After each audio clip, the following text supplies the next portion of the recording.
ओम भूर्भुवः स्वः तत्सवितुर्वरेण्यं भर्गो देवस्य धीमहि धियो यो नः प्रचोदयात्। परम वंदनीय हमारे गुरु जी श्री राम शर्मा आचार्य जी के सूक्ष्म सानिध्य में ये जो बाल संस्कार शाला का प्रशिक्षण का आयोजन इस पावन भूमि पर हुआ है, सबसे पहले इस पावन भूमि की नींव की ईंट रखने वाले परम आदरणीय हेमंत जी भट्ट भाई साहब और वनिता दीदी का मैं आभार प्रकट करना चाहूँगा कि इन्होंने इस मंदिर को यहाँ पर तैयार किया और उनकी बदौलत आज हमें यहाँ पर हरिद्वार से पधारे हमारे परम आदरणीय आशीष जी भाई साहब का सानिध्य प्राप्त हुआ। उनके साथ में ही हमारे गायत्री परिवार उदयपुर के जो परिजन यहाँ पर विराजे हुए हैं, जिनके सानिध्य में आज हमें ये जो कार्यशाला का एक हिस्सा बनने का अवसर प्राप्त हुआ है, हम आपके आभारी हैं। मुझे ये प्रेरणा कहाँ से मिली, एक छोटा सा दृष्टांत है, मैं सुनाता हूँ आपको। मेरे नाना जी और नानी जी गायत्री परिवार से जुड़े हुए थे और परम पूज्य गुरुदेव से मिलने का उन्हें अवसर भी प्राप्त हुआ था। तो जब वो गुरुदेव के सामने पहली बार बैठे तो मैंने उनके मुंह से ही सुना है कि वो रोने लगे। आपने क्या बात है, डोके डोके रोए। इस तरह से वो रोने लगे कि आज तक मैं कहाँ था, मैं कहाँ भटक रहा था, मेरे ईश्वर तो मेरे सामने है। और ऐसा हमारे साथ भी होता है, जब कभी हम किसी दिव्य आत्मा के सामने खड़े होते हैं या डिवाइन पावर के सामने आ जाते हैं तो हमारा काबू नहीं रहता हम पर, हमारी आंखें भर आती है, हमारा हैया भर आता है।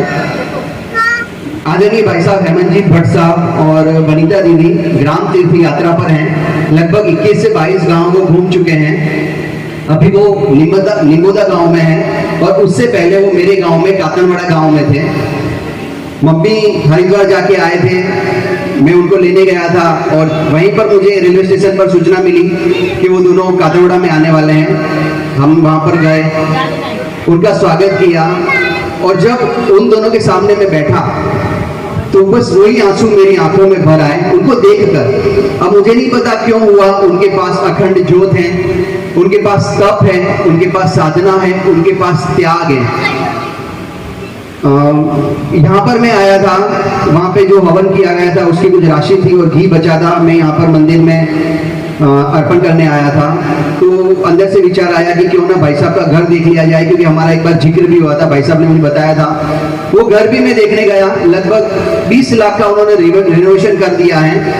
मुझे नहीं पता मुझे कहना चाहिए नहीं कहना चाहिए, लेकिन आने वाले समय में वो घर भी गायत्री परिवार को ही जाने वाला है। तो मैं अंदर से हिल गया कि हम कौन से युग में जी रहे हैं। हाय मेरा, हाय मेरा, हाय मेरा। इनका तो कुछ भी नहीं है, एक घर बचा है, वो भी गायत्री परिवार को देने वाले हैं। ये इतना बड़ा यहाँ पर ये मंदिर बना दिया, ये भी कोई और संभाल रहा है, यहाँ भी वो नहीं रहते हैं। और अपना सब कुछ छोड़ के, अपनी रसोई सब कुछ साथ में लेके गांव 7-7 दिन भटक रहे हैं। अगर वो इतना कर सकते हैं तो क्या हम हमारे गांव में एक बाल संस्कार शाला नहीं चला सकते? तो यही मेरी प्रेरणा का सूत्र था। और वैसे पैसे से मैं एक गवर्नमेंट टीचर भी हूँ, तो पैसा लेके बच्चों को पढ़ाता हूँ, तो कहीं ना कहीं समाज के लिए मेरा दायित्व बनता है।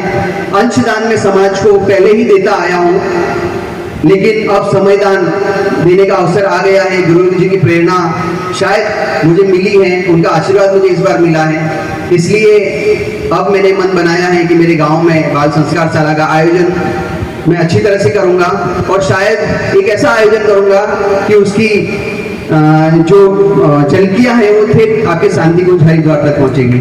ऐसा मैं आपसे बहुत बहुत धन्यवाद।